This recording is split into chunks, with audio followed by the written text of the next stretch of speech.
मैं हूं आपके साथ नेहा मेहता और आप देख रहे हैं हमारा खास कार्यक्रम मातृभूमि, जिसमें आज हम बताएंगे बांग्लादेश के निर्माण की कहानी और कैसे इसमें अहम सूत्रधार रहा है भारत और क्या थी भारत की भूमिका।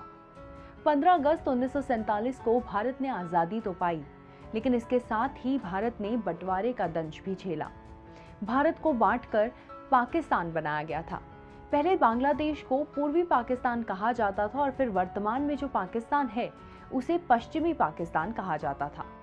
हालांकि पूर्वी पाकिस्तान ने आजादी की लड़ाई की शुरुआत 1952 में ही कर दी थी, जब पाकिस्तानी हुकूमत ने उसके ऊपर उर्दू को आधिकारिक भाषा के तौर पर थोपने की घोषणा की थी।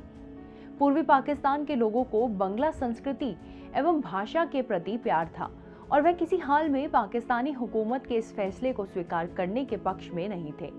पाकिस्तानी हुकूमत का यह फैसला पूर्वी पाकिस्तान के लिए अस्मिता का सवाल बन गया था।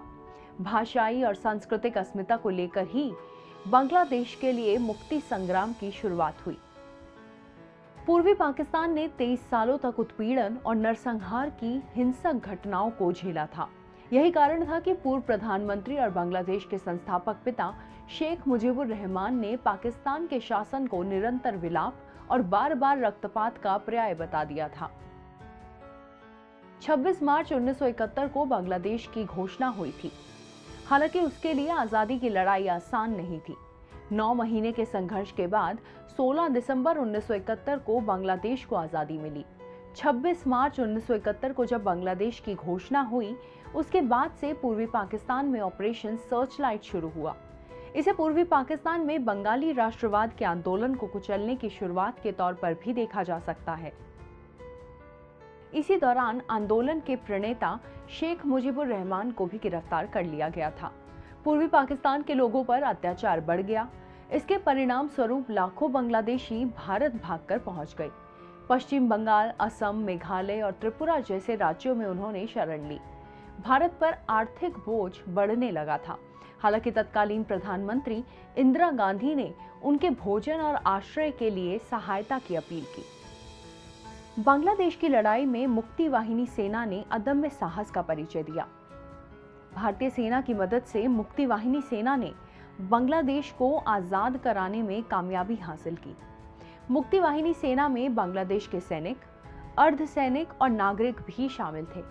हालांकि यह बात सत्य है कि भारत बांग्लादेश की लड़ाई में शुरू से शामिल नहीं था, लेकिन पूर्वी पाकिस्तान के इस आंदोलन का भारत वैचारिक तौर पर समर्थन कर रहा था। पाकिस्तान इसी से बौखलाया हुआ था। 3 दिसंबर 1971 को पाकिस्तानी सेना की ओर से भारतीय हितों पर हमला कर दिया गया।